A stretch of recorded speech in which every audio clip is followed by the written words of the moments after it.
As always, this episode of the Talking Walls podcast is brought to you by Green King Sport, where football is more than a game. We're now entering the business end of the Premier League season, and as always, you can catch every single televised Wolves game at the Green King Sport venues with over 900 across the UK.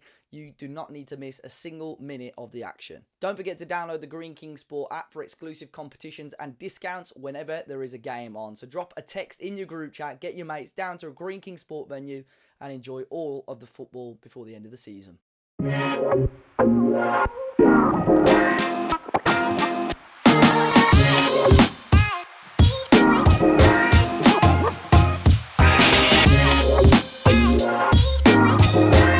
Hello and welcome back to the Talking Walls podcast. I'm your host, Matt Cooper, and I think we do need to address the elephant in the room. Jord is coming from another location. Jord, where are you coming from today, I've literally come into the spare bedroom because... Oh, I don't know where that was going then. Yeah, no. It's still my house, spare bedroom. Holiday washing to my left. That's why it's all blurred out. But thought it make sense that I'm going into the loft and doing the pilgrimage up there, to be honest. So I thought you'd been back off your holidays a couple of weeks. What's going on with the washing? It was a week. Well, to be fair, it was only last 9 days, isn't it? And I was jet lagged as fuck last week, to be fair. And I've been depressed this weekend after the Coventry result, so leave me alone. Fair enough. Who does the washing in the Russell household? You know what? Actually, the washing's quite shared. I'm sort of in charge of dishwashing and electronics, and then Emma will look after the nest because she don't trust me with putting the heating on. So she's got that. So we share responsibility. Yeah. What do you mean by the electrics? So, like, I'm in charge of anything to do with TVs, stereos. What do you mean? What is he going on about? What do you mean? Like, you're in charge? So he has to change the channel. I mean, in terms of setting up setting up those sort of devices and whatever. Yeah, but I mean, obviously you covered the washing, the dish, you got a dish. Oh, right. Yeah, but who does the cleaning? Do you share it or? No, Emma will do. I do more of a weak clean, and she'll do like a deep clean, if that makes sense. I'll flick the Hoover around, but she'll do the proper clean. Yeah, the proper stuff. Clean. Yeah. I think that's the same as me. But apart from that, Jord, keeping well despite the result. Yeah, I feel like I'm finally over my jet lag, which is good. But the missus isn't very well, like I said to you guys. So I've been playing Mother Teresa to her all weekend because she's been bedbound, bless her. But I've been trying to make sure she's all right and make sure she don't cough or breathe on me at the same time. So I'm walking around the house with a hazmat suit. Oh mate, I've been the same. Like I said in the last pod, I had a chest infection. Just couldn't shake it, and then Wednesday night I went to the driving range. Come home after 15 minutes. You know, when you start aching, you're like, oh god, something's coming. And then I had Thursday and Friday off work. Mate, I felt honestly like my fever was terrible. Managed to get some antibiotics in the end, starting to feel a little bit better, but didn't get to go to the game either on Saturday. But I don't think we're the worst aware on the podcast, Dave. That my pink eye's never been that bad. What's going on? Mate, this is genuinely the best it's been for about 4 days. So I've gone to New Cross today and I've driven. They literally ask you at the start, are you on your own? I said, yes. They dilated my eye. So I literally, for like 3 hours, couldn't see what was going on my phone. So when they checked it all out, it was okay. And I had to drive home. I couldn't see the screen to pay for the parking. So luckily my mate's missus works in the department, and I had a voice message. I said, can you come outside and pay for my parking for me? And I shouldn't have, but I drove home. But yeah, I didn't have my vision for about 3 hours. But yeah, ultimately the rumors aren't true. I didn't get kicked out of the boardroom Antigua. I didn't drop a dumbbell on my face, and I didn't have a scrap with another fan channel. No, basically I was playing football on Friday night. I was in goal. And as I came down to get the ball, someone was running full pace and their knee went straight into my face here. So I went down injured. I could hear some dickheads trying to play on behind me, bearing in mind I'm in goal and I'm down on the floor. And I felt something come out of my mouth as well. And I thought, I've lost a tooth here. But I think it was a bit of Astro, dropping off my face. And then Yeah, even my dogs want to get involved. And then my mates were like, "Oh my god, yeah!" So I had a massive lump at the top of my eyebrow, and that just got worse and worse. By the end of Friday night, it was a black eye. So I was in that because we always go to the pub after football on Friday. So I was in the pub with a bag of ice on my head. So that was just a lump. Then by the end of the night, it was a black eye. Then woke up Saturday morning and I just couldn't open it at all. So I went to the Wolves game. Obviously, I've said before, I was meant to make an appearance on the TV as well, and that got cancelled. But I was at the Wolves game, and obviously through this, we know of a lot of people, or people that have helped with the channel. We know people off Wolves social media.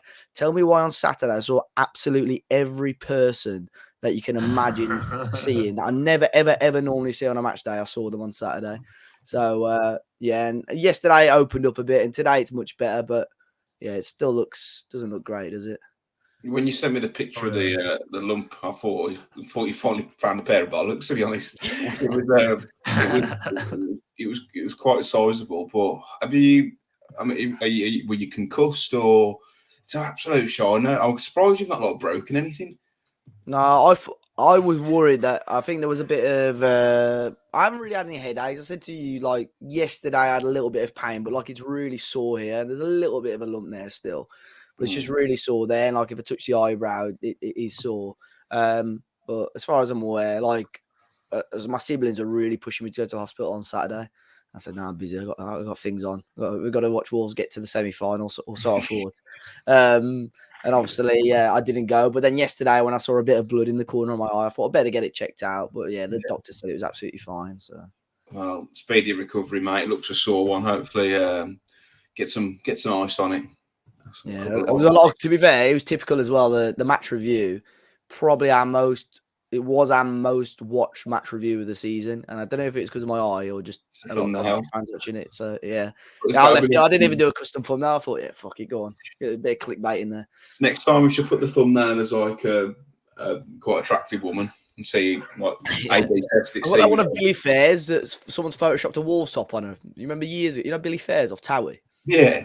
Yeah, the proper Yadar like Dingles AWE post with some bird with a the one with like the tattoo. He's got like the red Wolverhampton badge. Yeah. It was that sort of thing. I found it on my phone yesterday. I was like scrolling through, and the one with the. Remember, I said it's the new Talking Wolves logo, and it was like a wolf with a massive bicep. Yeah, I found that as well. I was like, yeah, so yeah, we'll just put that as a thumbnail next time. Bloody hell, mate. Yeah, it looks a sore one, but it probably wasn't the worst thing that happened to you over the weekend, was it? Really? No. This was a highlight. Took my mind off things. Yeah, like I said, I weren't at the game. Watched it on the telly, but you know what? Fair play to Coventry because they battered us. They sounded extremely loud on the telly. I don't know what it was like for you guys there, but they thoroughly deserved to win. We were subpar. We didn't turn up apart from for 5 minutes, and Coventry with a better team and deserved to win, in my opinion, Jord.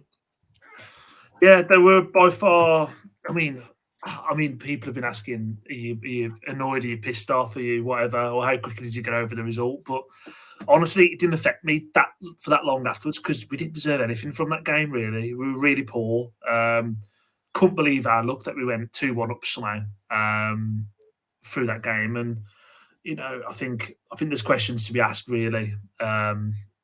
Tactically, I think we were very naive when we went 2-1 up. And I know that there's... and by all means, I've said the same. I've got one of my friends that works a Coventry fan. He was absolutely buzzing, like, you know, giving me loads of shit on the weekend. And I said, you know, we had all these injuries and stuff. But honestly, you say we had all these injuries. We still had arguably, what you could say is our 8 from, like, you know, the 8 behind the back 3. Probably our strongest 8 players. I know Dawson wasn't in there, but there was no real excuse, really, for the performance. And it wasn't just the performance, it was to allow Coventry to... They carved us open so many times, and it was just one ball up the top to Ellis Sims, and they were just feeding off Ellis Sims, and it was like 4-on-3, 4-on-4 all of a sudden. So, you know, credit to Coventry, they've done the homework. That, you know, they've got the tactics spot on, and yeah, I mean, it's never nice for it to happen to you, but I mean, what you give to be part of those limbs on a Saturday afternoon, it was amazing.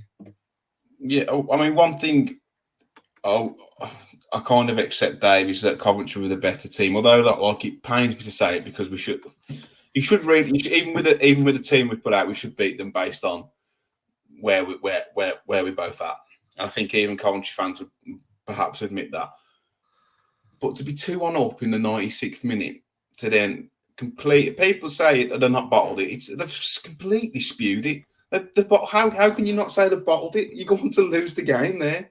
It's just a complete and utter collapse, and I think it's a bit concerning, if I'm honest, because it's. I mean, it depends how you want to read into it, but it's the same weekend as the last 2 seasons where Leeds come to town and derailed the season, and I'm just a bit scared that it's going to be the same again.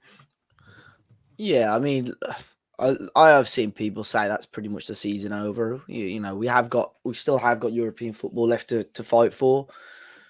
It's strange that Gary O'Neill was so mysterious in his pre-match press conference as well about the injuries, because ultimately nothing from last Saturday to Saturday just gone. So the game against Fulham to this Saturday just gone had changed. He had hinted that Cunha may be a part of things, but then, you know, he said that he doesn't want to give Coventry, you know, an advantage in any way, shape or form, but they would have prepared for that team. I think, you know, that's the team they would have prepared for. So I think the fact that, you know, we waited till after the game to give any info was strange, but ultimately we're probably not going to see Neto maybe ever again in a Wolves shirt, you know, playing. Kwang again is still another, 5 or 6 weeks away, I think he said. And Cunha, we may get back. So, you know, 4 Wolves to get European football now is going to be a major stretch, but it was a massive collapse. You know, even to concede a late goal to make it 2-2 is frustrating. It's a bit of a kick between the legs, and you think, right, let's dust ourselves down, get to extra time, and then you probably back Wolves to have that little bit more energy and experience to, you know, go on to win the game in extra time, especially as we had the majority of the momentum up until the equaliser, the 2-2 goal. But the fact that you've not just conceded 1 goal in the last few minutes, but conceded twice, you know, is ridiculous. And I said it on the review. I think Coventry, if you were a neutral watching that game, you would have said that Coventry were the team in the higher division, because the way they controlled the game, the way they didn't really have any fear going forward. You know, they committed men forward and ultimately gave Wolves a bit of a nightmare. Probably should have scored more goals. Sarr made a couple of smart saves. I think Coventry would be disappointed with certain opportunities they had themselves. But we created very, very little. Did not test their goalkeeper, nowhere near enough. And I don't really necessarily want to say players let us down, because I can't pinpoint awful performances from specific players, but just and I think Gary O'Neill will be disappointed, because on reflection, I think everybody would have said that lineup is probably about right. I think maybe the only change you could have made was play Ryan Aït-Nouri higher up and maybe start Bueno or Doc. But I think players like, and it's rare, I don't think Lamina was at his best. You know, he played so well in the second half against Fulham. He was awful on Saturday. I thought Nathan Fraser, again, just unfortunately didn't work out. So very, very much one to forget. But when you're a Premier League side and you're 2-1 up with just moments to go, you've got to see out that game. You've got to see it out. The Nathan Fraser one interests me, because I see, especially Saturday, you know, to get your divide, don't you? Nathan Fraser's shit, and then you get other people saying you can't blame him. He's only 18. I don't know about you, Jord, but for me, say it as it is, he's an 18-year-old lad who currently isn't good enough to play up top for Wolves. There's no ways about it. He's been chucked in at the deep end, but his performances was awful. But again, who else do you pick? There's no. You can say he's had a rubbish performance without completely slating the player, in my opinion. Yeah, and it's one of those things where I think, again, people are already writing him off. It's just stupid, right? That you're writing off a young lad second game.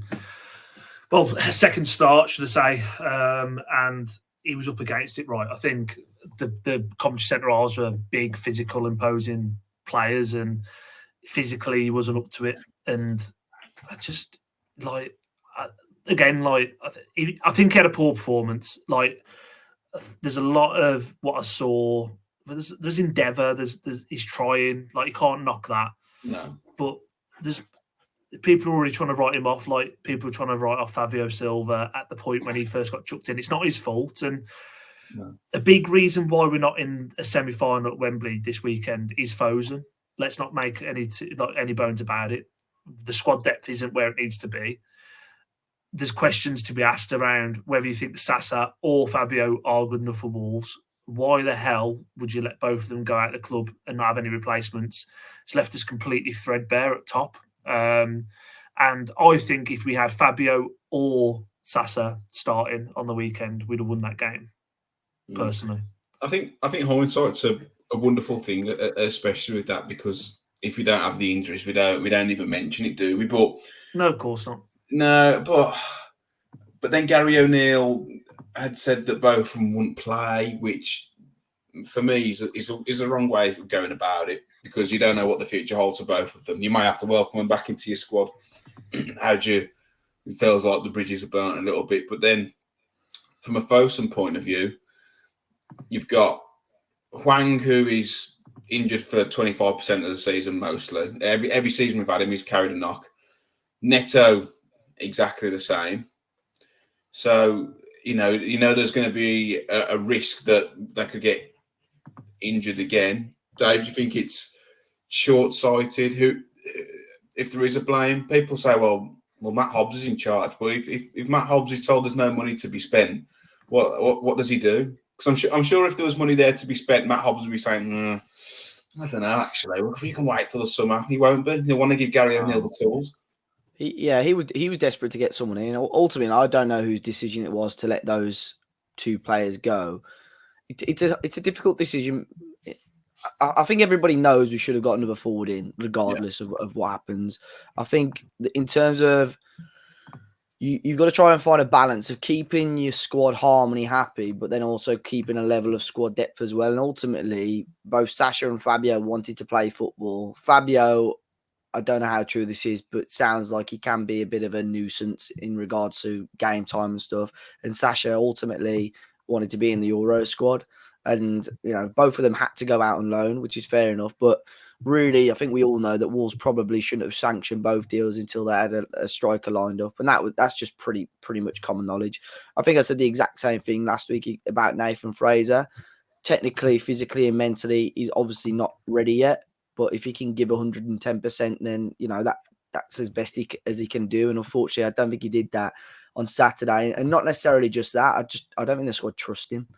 There were times where they wouldn't let him have the ball. And we saw that against Fulham. Even against Fulham, I thought he had an okay game. But players like Sarabi are picking up great positions and passes, and Fraser then picking up great positions, and no one wanted to give him the ball or trust him on the ball.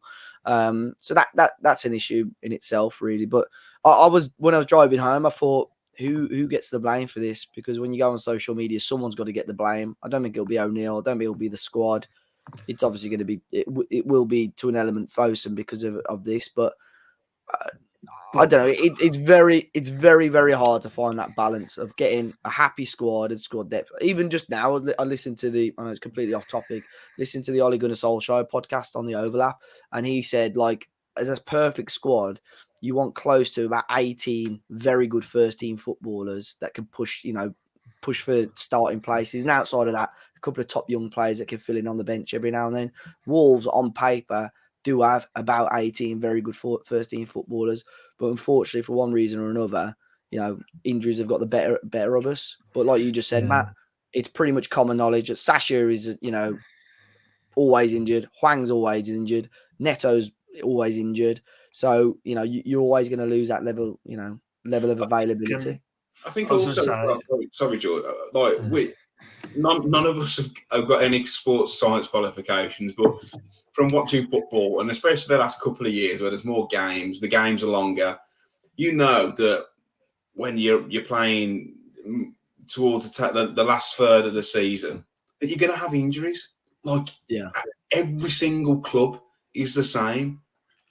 So we know it's coming. I mean, it's probably unfortunate that it's happened to like four of your forwards, but even so, we knew we needed one. Yeah, and I think I was going to say, to go back a little bit, to play devil's advocate, I know, Dave, you mentioned there that Gary O'Neill won't get any of the blame. And, my thoughts on Gary O'Neill has been superb, been a revelation for us. I actually think he does get a bit of blame for Saturday, personally, from when we went 2-1 up, because his comments afterwards around, well, I'd made these changes and I couldn't do anything with the shape because I'd made all these changes and I couldn't do anything about it. I checked it yesterday because I thought the comment didn't really resonate with me because I thought, I'm sure he had subs left. He still had like one. Boomer. Well, he had 2 subs he could have used, but in one window, if that makes sense. He had Boubacar Traoré on there. All he had to do was take off Sarabia. I don't even mind if you take the young lad off who you just brought on and put Boubacar Traoré on and just do something. Like, I know he's probably thinking, well, I can't take Ankary off because if we go to extra time, we're fucked. If I can't take Sarabia off extra time, fucked, like a penalty taker. But the game at that point didn't need that. You've got to back yourselves just to see the game out. And it was so naive the way we went about it. And I don't care if you've got youngsters on the pitch or you have a team full of 35-year-old veterans. You can't do that. You can't do that. And like I say, we deserve to get fuck all out the game. Coventry deserve to go through. I've got no problems with that. But you can't concede 2 goals when you're 2-1 up in the 96th minute, especially with what's on the line for the game. 3 minutes from Wembley, and you can see 2 goals like that. It's I think Gary O'Neill needs to take a little bit, unfortunately. For me personally, I think he has got to take some blame for the weekend. I wholeheartedly agree, and I think he made himself look a bit of an idiot with the post-match press conference as well, bringing up the Mark Robins thing. Like, if Mark Robins has apologised and he's even said himself, "Look, I shouldn't have done it." We've all done stuff in the heat at the moment, like especially if the kid was winding him up during the game. Yeah, exactly. If you're at an away game and you go 1-0 down, some little twats giving you loads. You go 2-1 up, you're going, yeah, fuck it. You're going to no, but you're going to it's exactly the same. Like, and it's of course, like, when you take yourself out of it and you calm down, it's probably not the right thing to do. But he's apologised, but then to make it about that, I just think it's to deflect it away from the but it's that obvious of a deflection that everyone knows what he's doing. It's like, it's just counterproductive. I just felt he didn't cover himself in glory. Again, he's probably a bit irate, but I think I just cannot believe they spewed that lead in that fashion. But I felt as soon as it went 2-2, there's only one way it was going. You just saw Wolves like, oh God, they shit the bed. I didn't think we'd have thrown it away completely. I thought it'd go to extra time, and like I said earlier, I think at that point we would have had a little bit more about us to, see it out and either go and get the win in extra time or whatever. But it was almost that third goal their third goal to make it 3-2. For me, it looked like a carbon copy of the United goal. Exactly the same thing. Where we get ourselves back in the game and then throw it away. And even that whole mannerism of the goal, the finish, the positions of the players like Kilman, just like the body position and everything. Yeah, it was frustrating. That again, the roar from the Coventry fans, like, unbelievable. And imagine if it was roles reversed, you would have lost your head. But ultimately, at that point, like you said earlier, Jord, you go over it. It affected me for about half an hour when I was traveling home. After that, you got to think we didn't deserve to win the game anyway, so you can't be that pissed off about it. And also, I think a lot of people, for us, this was, I know some big teams left in it. It was a great chance to possibly win the trophy, and literally we got given on a plate. No disrespect to Coventry, the best chance to get through to the semi-final, and we threw it away. If you don't beat Coventry in a quarter-final, all due respect to Coventry, you don't deserve to win the competition. No, but we've had one tie against Brighton, in my opinion. The rest of it win. I think if you got it now, to be fair, I think we've had a tough journey. To be fair, you got given 2 Premier League teams and a fierce rival who you can't fucking beat the toffee. I think we had a tough run, but ultimately, they're probably on paper the easiest game out of the 4. We bottle it in. Yeah, it's a massive result for West Brom at the weekend, though, with Coventry beating Wolves. My phone was blowing up with Albion fans. I'm like, I want me something here. Like, something happened. My mate messaged me because he's getting married, and we're going to a stag do abroad, but he's having a UK stag do that weekend. And someone said, "Oh, the weekend they've picked was the semi-final weekend, and this other Wolves fan put, "Oh, you do realise that's FA Cup semi-final weekend?" I said, "Well, they wouldn't know because they're Albion fans." Full-time whistle goes. Look forward to seeing you on the 20th, lads. Straight away.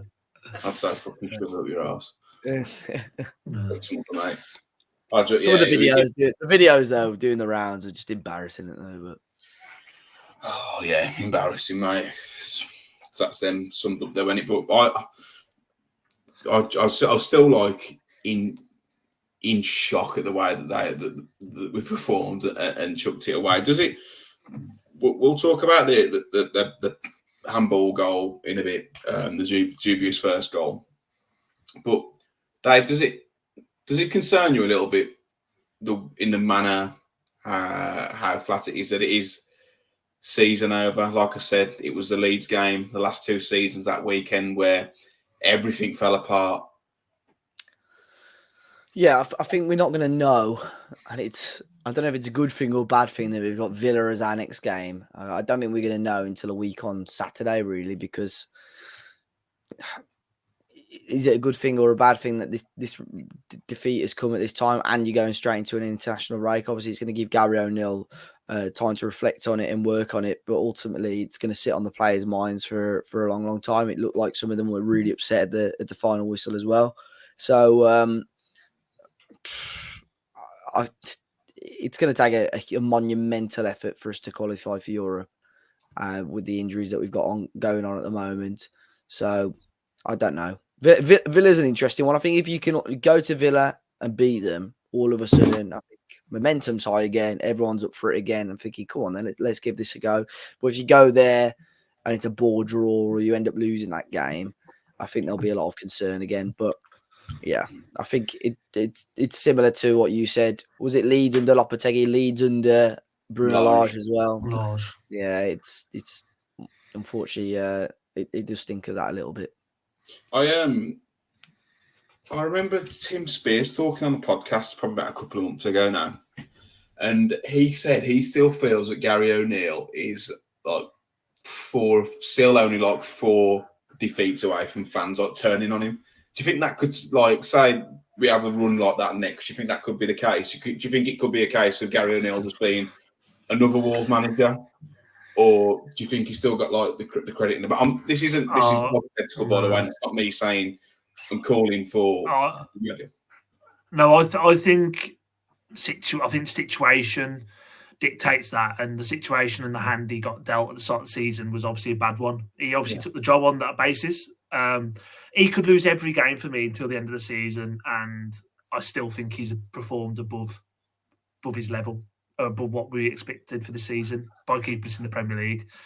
I think the season, I sort of echo what you're saying about the season being over. The season, I don't think technically is over. However, if we lose to Villa, it will be, because for us to get into these European spots, which again I don't think we will. I'm saying that now, as of the 18th of March, I don't think we will. We've probably got to win 4 out of the next 5, because the last 4 we've got City, Liverpool, and Arsenal. If they're all going for the title, well, I fear that our season is over going into them games, because all 3 of those could absolutely fucking steamroll us. And we seen it last year where we were lost. Was it 6 at the Emirates near the end of the season? That we sort of just folded. Like, you don't want to be involved in them sort of games if the season's over. I hope we've got something still to play for. But yeah, I mean, I understand what Tim's saying on that podcast, but for me, we're not going down, are we? Like, I don't. If we lost every game of the season now, we're going to come 15th, aren't we? And for me, still, that's, well, I said 17th, I think, at the start of the year. So I think any manager in world football, if you lost 4 or 5 on the bounce, people will start to turn on you regardless. I mean, if Pep or Klopp lost the next 5, Pep or Klopp. Yeah, but even if they lost the next 5, there'll be a certain portion of that fan base like thinking flipping heck, like, oh, you know. But I think with us, depends. I agree with what Jord says. You know, he's done a stellar job so far, and I think on the balance of things, if you lost 4 or 5 of these next games across the season, when you average it out, he's still done a good job. But at the same time, that was the issue with Bruno Lage, where he had such an immaculate season up until around the end of Jan, Feb. And then the form just fell off a cliff. It And was he should just have could been not. sacked it. It should have been sacked at the end of the season. Yeah. He couldn't get the morale, and couldn't get the momentum back. So that's your issue. And then you bring up those games there, Jord, is like you don't want to be going into the season with fans going, "Geez, thank fuck that's over." Like you want something to still be excited about. And at the moment with the injuries and stuff, I had someone message me saying, "I just hope we doesn't become one of these, the next few years where we're just going to be, oh yeah, okay," which has been the last few years, really. But I think there is that danger of that, right? Because realistically, I know the FFP rules are changing next year, where I think it's a certain percentage of your group annual revenue, isn't it, that you can spend. So it's like, that's all well and good because our revenue will be substantial being the Premier League side. But if Fosun don't want to invest that sort of money, we're in trouble because no doubt next year Newcastle will open the purse strings, your Villas will go again, all these clubs will start spending, and you can get a bit stagnant and stale in the Premier League. And I just think if you stand still for a season, it happened with Leicester, it happened with Southampton, you do end up just getting swallowed up. You do get swallowed up at some point. So I know what you're saying though, like, because I've had a few Albion mates say to me, like, "Oh, it's a bit boring, isn't it, being in the Premier League where you just come in like mid-table. 11, 12. Yeah, it's crap. It is crap because like your season D's over with track the cup competitions, but I don't know. I just hope that it doesn't peter out because, like I say, that last month of the season, if the season's over and we're going into those games, I could tell you now that we're going to get pumped 3 of the 4 games minimum. Yeah, I think it'll be a real test of Gary O'Neill's ability to get them going again and motivating them, because if it's took the stuffing out of us, it's going to take the stuffing out of them. For me, Villa's a bit. Look, we're thin up top, but Villa's the perfect game for them to show the fans a reaction. So you get to Villa Park and get a result, all's forgotten, really, isn't it? Like, so, but it'll be interesting if they spew it there and shut the towel in, then I won't be very impressed at all. But yeah, I think still, yeah. I'm a bit speechless, to be honest. I can't believe like what's happened. I don't completely process like what's happened. No, I think you just got to be cautious that we don't get a bit too doom and gloom because other than this game, the season's been very decent, very successful so far. There's still a small, there's a small chance that we can still make create something special, but it's a stretch at the moment, and I think I don't know.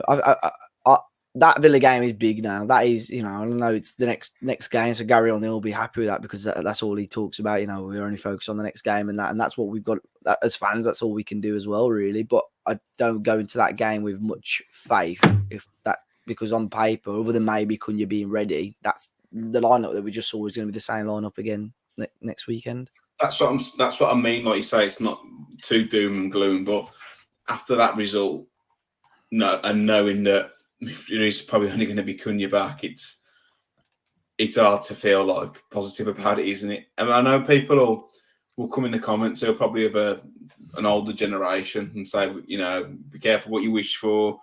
I'd kill to be 11th, 12th in the Premier League every season. I was there in League One, but I think football's more than like perspective. Like, you've got to want to do better.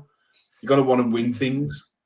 So that's how. And I know you can't win everything, but I don't want to be thankful that we're in the Premier League every season. I want to be thankful that we're pushing for something, because I think we have 2 or 3 seasons where we're 13th, 15th, 16th. That season ticket waiting list going down. You'll be able to get one because people will just be. Yeah. If there's no investment, you spend what you bring in. People will just think, "Oh, I can't be asked for this." I felt like it this season, and we've done all right. They've got to get. It's been frustrating because I know this has just turned into a general chat about the Wolves, which is fine, but I think no, I know, but we just sort of diverted away from the Coventry game completely. It's sort of off script, but the whole The issue for Wolves is that ever since Nuno's gone, every season has been a transitional season. Like when Bruno Lage came in, it's like, right, transitional season. Second season under Lage, he was changing formation and shape, transitional season. He fucks it up. Lopetegui comes in, he fucks off. Then Gary O'Neill comes in, no money, transitional season. So next summer, you'd hope if Gary O'Neill's still around, that's the first season where you'd hope Wolves can start to build a little bit more. You've got a proper, players will go, new players will come in it. Hopefully it'll be a new Wolves really and such. And this is the first proper opportunity as a sporting director Matt Hobbs is going to have, with all being well, a little pot of money to say, right, this is the players and the profiles that I want to bring in. And next season, I think that's when we can really, judge and get, fingers crossed, get excited about the Wolves team again, because it'll be something new to talk about. But I think that's what's boring, that every season we're going into it transitional. Give him time. We've got no money. Just stick what we got. We need something to get excited about. And the fact that Gary O'Neill's got this current crop of players scoring goals that 3 other managers couldn't get. Yeah. If he can actually add a proper goal scorer or a proper striker, we could be laughing next year. I think that they've got to back him. I think they've shown that Gary O'Neill has given us like so much like hope and enjoyment from like a crumb, really, hasn't he? Because at the start of the season, I know I said we'd stop up, but I just thought it'd be again another finish 15th, 16th season, and we've exceeded that so far. Yeah. But I think I still think there's reasons to be positive, but you just don't. I feel like you've had the stuffing taken out of you with the Coventry result. Then knowing that you're still in the running for Europe, but you've got 7 senior players, it's like, and it's all so avoidable as well. Yeah, of course it is. Yeah, I think again another kick in the teeth really is that hypothetically would have got Man United as well, and you're thinking as long as you avoid City, I'd have fancied us against Chelsea and United. And I know United have beat us twice this season, but we know both those games have gone right. I think it's just so frustrating, really. And we've been, the good day at Wembley's been taken away from us, and we might not get a chance like that for, you've got to get lucky in the cup, haven't you, with draws and whatever. And we might not get lucky for the next couple of years. We might end up running into Liverpool and Man City like we normally do with Liverpool anyway. But this was the chance to get into another semi-final. This was the banker. This was the banker. I feel like we've been really negative. Any positives from the weekend? Ryan Aït-Nouri, what a player. What a player. Ran the show really for us. Jose Sarr was good as well. It probably could have been 5 or 6 if it weren't for him. Yeah, I think that's pretty much it really. I've seen people say that they thought Bueno had a bad game, and again, I thought Bueno was fine, to be honest with you. I thought you meant Hugo. I was going to say Santi Bueno. Sorry, I thought he was all right. I know you say that when Ellison scored 2, but I don't think he was at fault for the goals. Personally, I thought he was all right. I thought Kilman. My thoughts on Kilman have been documented over the years, and I think he's been good this season. I think he had one of his worst games in a Wolves shirt, personally. He's been fantastic this season, but he does worry me a little bit in like times of adversity. I feel like he panics a little bit. Well, that's when you've got your backs against the wall. That's where your leaders, and I'll do that inverted commas thing for the listeners. Leaders should stand up, but I don't think he shirks it, but I think he shrinks. I don't think he's like, he didn't put it on his, he didn't snot it, does he? He didn't like put his body everywhere when we got a back up against the wall, in my opinion, anyway. But in fairness, I don't think anyone did on Saturday. Nah, so. I mean, for that equaliser, I remember watching it live and thinking it was far too easy, and watching it back, it's so bad, isn't it? Even because we lost the ball very cheaply, didn't we? Just in our half. Yeah. And then Lamina and Gomez were goosed, I think, couldn't get back. And then Semedo as well. Like, it was just a very leggy, hunger leg out there, didn't it? It was just too easy. It was just so easy. It was crap. It was a leggy performance, though. But, they've had a week off. But, like, when we had opportunities to break, they'd, like, sit on the ball. Now, perhaps that's a tactical thing of, we don't want to be drawn into a game here that's end to end. we just want to sit and contain and control the game. Perhaps it's that. But I don't know how you can be leggy after a week off. Like I know there's a lot of games, but well, we honestly, if you had to say who the Premier League side was on the weekend, you'd think it was Coventry City, wouldn't you? they were class, man. They were excellent. And he's a good boss, and I know, again, it's very easy to say that after it's been put in front of your face, but he's been doing a very good job there for a very long time, hasn't he? And he will, I think, if they don't go up this season, I wouldn't be shocked if a Premier League team took a punt on him, even like a Palace. I think they could do a lot worse than someone like Mark Robbins. I think any team that lets Ellie Sims score twice against them deserves to lose. He's had a purple patch recently, but my God, at the start of the season, he's absolute crap. Well, that miss was bad as well, wasn't it? The first half. It's going wide. Like it's not even like even if Sar's not there, he's still missing it. Goes twice against us. So yeah, a day to forget. Hopefully, it's not one of those days that we look back and think of as the turning point for a downward spiral. But and to be fair, it's not the characteristics of a war side this season. When the going's got tough, these players seem to get going and just keep fighting. So hopefully he's just a one-off because it's not been like that all season. Questions, boys? Do you want a few questions? A lot of them are quite. We've been keeping the podcast quite depressing. I mean, Josh has said still only question I have 96 minutes 2-1 up on Lost. How? David has asked, can't believe Gaz didn't bring on Booby on after we went 2-1 up and just let him chase everything for 10 minutes or so. There's only 3 minutes left, weren't there? Yeah, but even at 2-1, you bring him on.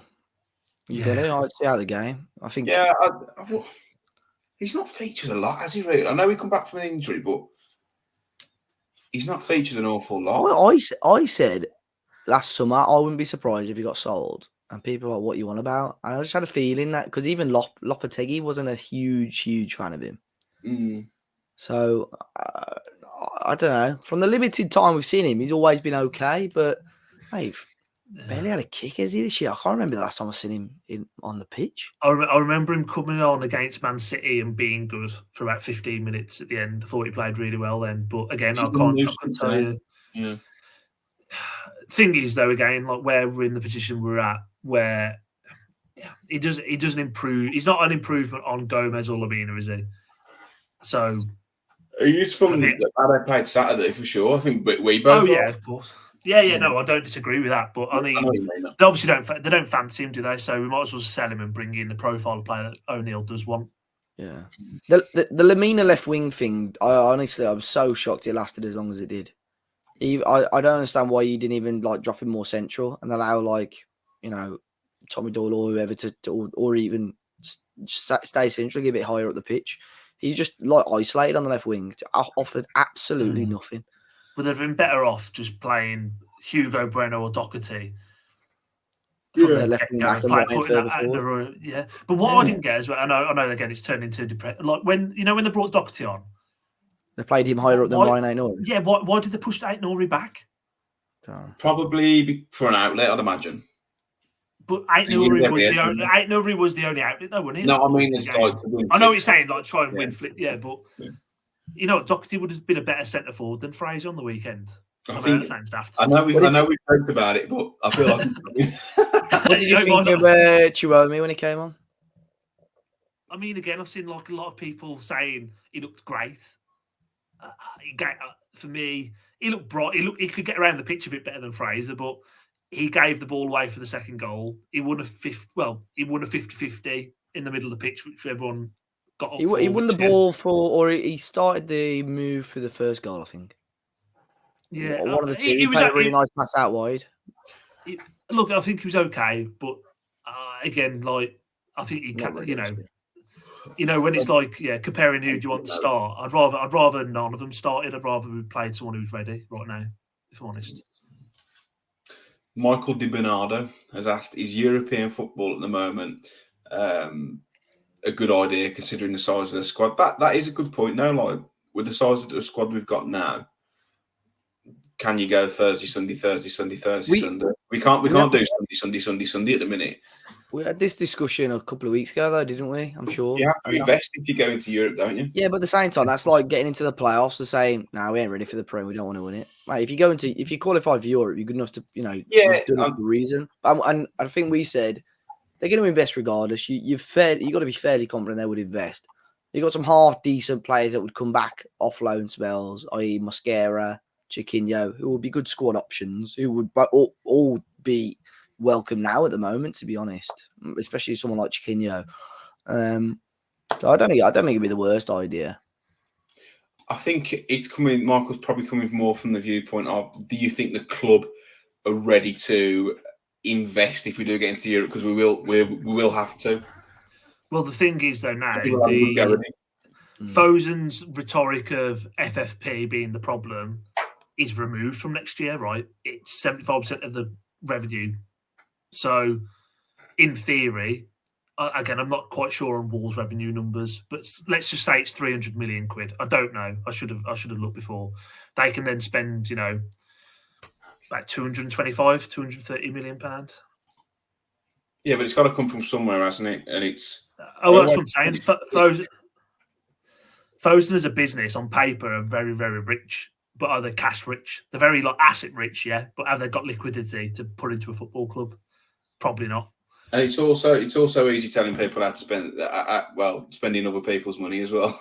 Of course it is, yeah. I mean, it's their business, right? It's got to spend, but I think what's going to happen next season as well. The season ticket prices will be going up. Well, surely. You think? I think they will, yeah. There's still a massive waiting list. They don't care if people drop out. It's got. It'll go up. It'll go up. Like I reckon it'll go up. I reckon it'll go up by 5%. I'm going to say now 8%. I think there'll be fucking major clanger if it goes up again next summer. It'll go up, and people will moan about it for a couple of weeks, and then pay it. It's the same every year. I mean, thankfully, I'm in a financial position where I am still able to afford it.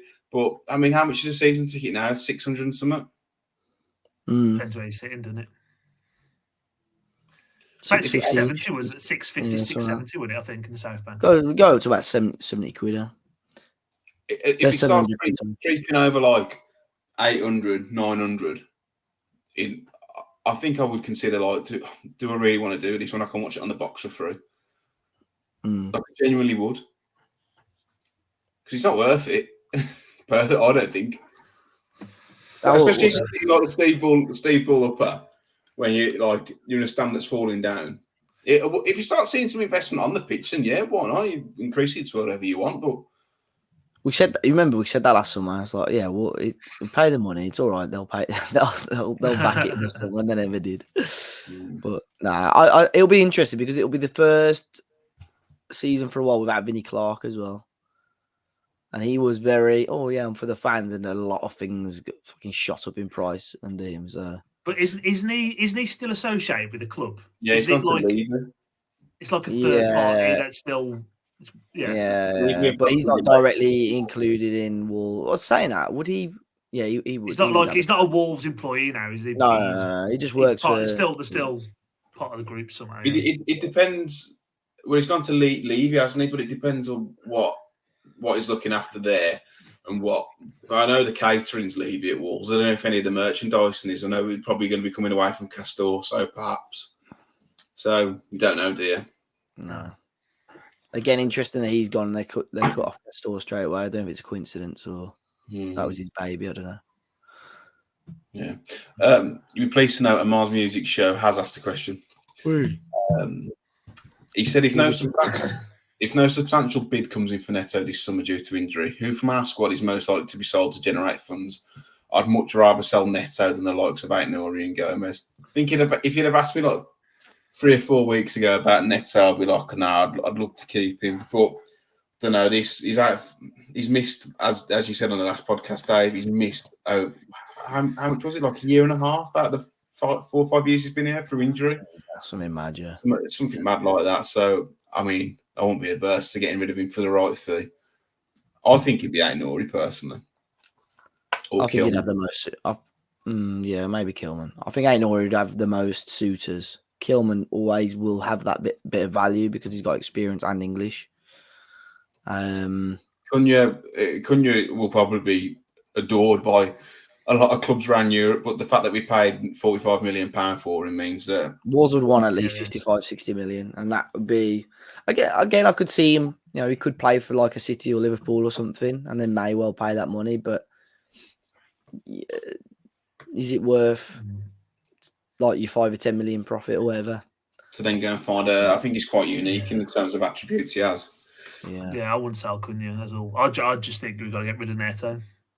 Hwang has a great first half of the season, plotted by injuries. Doesn't look the same player, so I don't think he's one. João Gomez. Yeah, I think João Gomez you could, but again, you need him to have I think between now and the end of the season, have a solid end of the season. I think you could command close to 50 million for him if he's very, very good. Who? João Gomez. Oh, I thought you said Hwang. No, I was going to say about Hwang. The issue with Hwang is I think you'll definitely make a profit on what you bought him for, but because of the market ability of him, it's just one of them.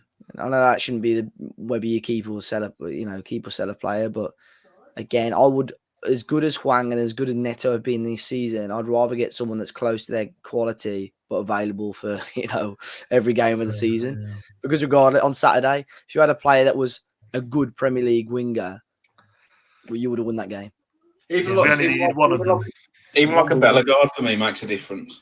I think we would have won that game with Bellegarde on Saturday. Yeah, we would have. Yeah, we just needed someone to send them the other way, a bit of pace behind. Yeah, that's all we needed. Next question, Jake Gallagher says, how do you feel about Big Gaz purposely getting suspended to watch the Masters whilst at Middlesbrough, plus pushing back an interview 24 hours? This was from Rob Palmer, wasn't it? He was a journalist who was moaning about Gary O'Neill calling for respect in the post-match press conference. He'd put a link up to say that Gary O'Neill admitted about getting a yellow card so he could watch the Masters. And then also, is he apparently the only ever player who didn't want to do the interview because he couldn't be bothered? No, they all do it. So you see that he said, "Oh yeah, he made a camera crew come 6-hour round trip." Is it his fault that they live 6 hours away? Like he probably ain't gonna know that, is he? He shouldn't have. He should just do the interview. But then, like, I tweeted this, Rob, and said, "Have you got more details on this? Like, when was it? How did it come about?" So no reply. Yeah. To be fair though, it's one side of the story. It could just be this Rob guy being assaulted. It is a weird thing to buy. Like, why would you even bring it up? Who's yeah? asked? Why would you even bring it up? Yeah. That's like bringing something up like 6 or 7 years ago when he was a player as well. Like, and also, if you're traveling 6 hours for an interview with Gary O'Neill, then I mean, I wouldn't. That's what I mean. That's not Gary O'Neill's fault. As a player, players you get. Yeah, well, it's we've had a good season. Fans have been great this season. We're trying to finish as high as we can. Like, do you need to travel 6 hours for that? Nah, get it on Zoom. Yeah. So, apparently that's what I feel. I don't know about the yellow card and the Masters. It seems pretty unprofessional, but we've all done stuff at work that we've been professional. Some worse than others. Neymar has never not missed his sister's birthday since the start of his career, has he? No. Gotcha. I think it's time for the career path game to try and claw back a bit of positivity from this rather gloomy podcast. It's a shame, really, because there's not going to be a podcast next week because there's no game, but it feels like we're going to have to end it on a bit of a somber one. But anyhow, the last one was a good one. I know a lot of people in the comments saying about Jason Shackle, saying, how did you guys not get it? Got to do better this week. It's just it's difficult sitting in the hot seat. That's all I'll say. It is. Just to recap on the score. So Dave is top with 31. Finn is at the bottom with 3. Jord 20. So I don't know what the prize is for the winner. We'll figure something out. We can't do a forfeit for the loser because if it's Jord, he won't do it, and Finn's only played 2 games. load of rubbish. Where's your TikTok dance? Where's your TikTok dance? Well, the account is banned. I've been told. It's back. United are back, baby. Sign the contract. I didn't realise it was back. So there you go. Back. It's not. It's just one of you. Yeah, I know it isn't. There's a TikTok trend at the minute, Jord, where people get the Corys out and windmill. So if we get the Matt's is quite good actually. if we get it back, You have to just save it and zoom in to see it. oh, fantastic! Right, you ready for your first one? Let's go. Yeah.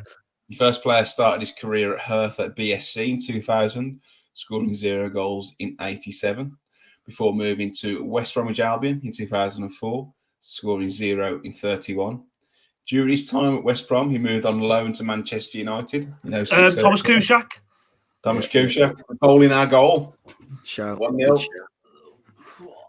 Who goes on loan from Albion to Man United? Weird. Shout that was. You ready for your next one? Yep. Yep. Your second player started his career at Wolverhampton Wanderers in 2006, where he scored 0 goals in 3 appearances during 06 to 09. During his time at Wolves, he moved on loan to Stockport County in 06, scoring 2 in 14. In 08 to Hereford United. Lewis Goburn? It's not Lewis Goburn.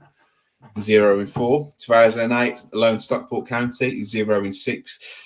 And then another loan Stockport County, 08-09, scoring 2 in 21. Must have made quite the impact at Stockport from taking 3 times in 3 seasons. Before moving on loan to Milton Keynes Dons in 2009, scoring 0 in 5.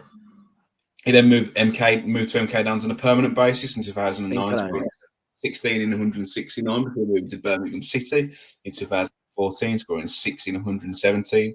Before then moving to Ipswich Town in 2018, scoring 0 in 10. He then moved to Aberdeen in 2018, scoring 0 in 16, before moving to Solihull Moors in 2020, scoring 1 in 21.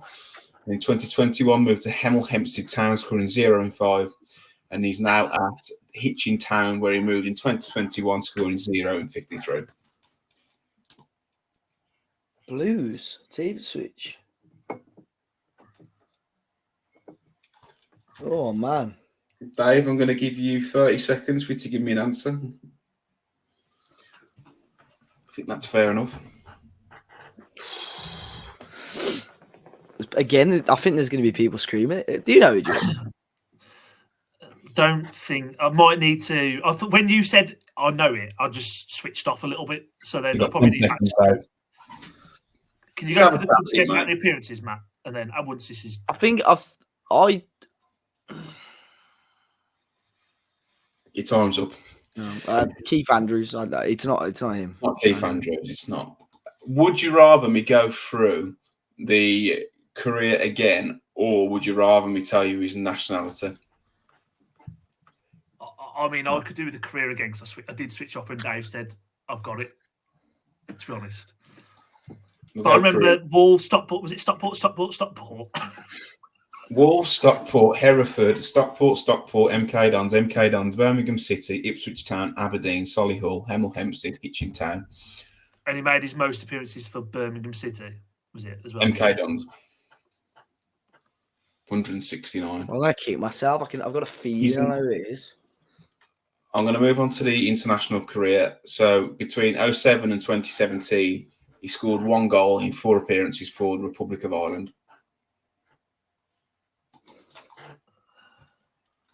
Oh, Stephen Gleeson. Stephen Gleeson. It's 1-1. Yeah. I was thinking Sammy Clingan then. Yeah. Bit early.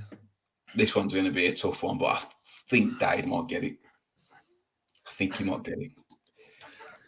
The third player started his career at Wolverhampton Wanderers in 2009, where he scored 0 goals in 2 appearances. Whilst at Wolves, he moved on loan to Cheltenham Town in 2009, so scoring 0 in 1. Then Torquay in 2010, scoring 0 in 9. Then in 2011, Plymouth Argyle scoring 2 in 23. John Flatt? Oh no, scoring 2 in 23. I was literally going for a guess then, and then as soon as you said 2 in 23, I was like, "Fuck's sake!" I've already said it. Is he doing anything at the minute? You got a club or? You know what? He sat next to me at one of the games recently. He's a coach of the Wolves now. He's a Molineux youth coach. Yeah, but yeah. Obviously, he ain't scored fucking Get him goals. up But carry on. 2012, he moved to Walsall, scoring 3 in 56, where he also moved on loan to Burton In 2014, scoring 0 in 5. He then moved permanently to Dagenham Redbridge in 2014, scoring 9 in 80. Then to Mansfield Town in 2016, scoring 0 in 16. 2017, Boston United, scoring 16 in 41. In 2018, Salford City didn't make an appearance, so therefore didn't score. 2018, scored 3 in 27 for Fylde, and then had 2 loan spells at Altrincham in 2018 and 2019, scoring 3 in 12. And he's now currently still playing in 2019 from 2019, Kidderminster Harriers, where he scored 42 and 149. Ashley Hemmings. Oh, Ashley yeah, Hemmings. let's give it away, yeah, that last bit. Bosh, yeah. Get it. I was going to say Zelly Ishmael. Threw me a little bit. The 4th player started his career in 1993 at Beauvoir, scoring 0 in 79. In 1996, had a loan move to Troyes, scoring 0 in 13, before 1997 moving to Le Havre, scoring 0 in 16. In 1998, he had a loan spell at Lille, scoring 2 in 34, and then another loan spell at Lille in 1999, scoring 0 in 9. He then moved to Wolverhampton Wanderers in 2000. Ludo Polle? It's not Ludovic Polle. Scoring 0 in 45, before moving to Burnley in 2003, scoring 0 in 90. He then moved to Celtic in 2005, scoring 0 in Mo Kamara. Yeah, big man. Kamara. Yeah. Go on, He had a Mo. brother called Speed who was good. Quite quick. Yeah. And he scored 2 goals. I'm surprised at that. Mate, he was like modern day, I say modern day. He was like a Dharma Traore. All pace, nothing else. But also a very, very nice guy. Smiles a lot, then he loves it. Yeah. He's still got his bar, hasn't he? Yeah, he's also got a podcast on our channel if you want to watch it. Mo Kamara special. Back in the day. Cool. Your 5th player started his career at Wolverhampton Wanderers in 1995, scoring 19 in 154. He had a loan spell at Shrewsbury Town in 96, scoring 0 in 4, before moving to Portsmouth permanently in 2002, scoring 0 in 16. He had a loan spell at Sheffield Wednesday in 2003, scoring 1 in 4. The same year at Walsall, 1 in 11. Same year at Rotherham United, 0 in 14. 2004, he moved to Sheffield United on loan, scoring 0 in 5. And 2004, he had a loan spell at Sunderland, scoring 1 in 7. He made the loan move a permanent one in 2004, scoring 4 in 45. And had a loan spell at Norwich City in 2005, scoring 0 in 7. And then moved to Norwich City permanently in 2006, scoring 2 in 42, before moving to Toronto FC in 2007, scoring 3 in 74, before finishing his career in 2010 at New York Red Bulls, scoring 1 in 12. Oh, I should know this. Who did he leave Wolves to join, Matt? On permanently? Permanently. I'm going to say, do you say Toronto? Yeah. Carl Robinson? Carl Robinson. Shout. Carl Robinson. Well played. I think he managed them, didn't he, as well? Yeah, he's good manager. Didn't he? Yeah. Good round, that was. It was. Dave, you want to update the scores? Yeah, we'll do. Fantastic. That's all we've got time for this week. No podcast next week because there's no game. Sorry, it's been a bit of a depressing one. Tried to keep it upbeat, but it's been impossible. But I've enjoyed it nonetheless. Dave, where can people find you? Should they wish to follow you, mate? Dave has a party on Instagram and Twitter, and probably your local A&E ward. Jord, where can people find you? So at Jord7 on Twitter and Instagram. Wonderful. We are talking Wolves across all social media platforms. Let us know how you got on in career path game in the comments down below if you're listening or watching on YouTube. But yeah, until next time, try and keep positive. Still a lot to play for. And hopefully we'll be back in a couple of weeks to preview the Villa game. Wonderful. See you later, lads. All the listeners, take care and look after yourselves. Peace.